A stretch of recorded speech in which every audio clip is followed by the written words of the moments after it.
आप कोई भी वेबसाइट देखें, चाहे आप गूगल की वेबसाइट देख लें, आप ट्विटर देख लें, आप फेसबुक देख लें, यूट्यूब इटसेल्फ अगर आप यूट्यूब पे देख लें, कोई भी वेबसाइट आप देख लें, उसके अंदर 3 लैंग्वेजेज़ मस्ट यूज़ होती हैं।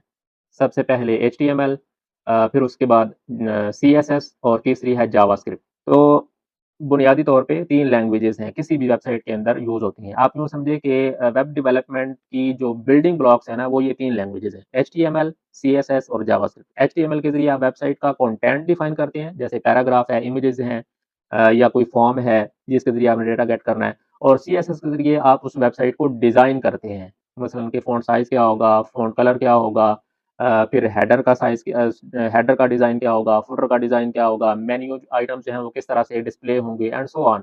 तो जितनी भी डिज़ाइनिंग आपको शो हो रही होती है वो हम सीएसएस के थ्रू करते हैं।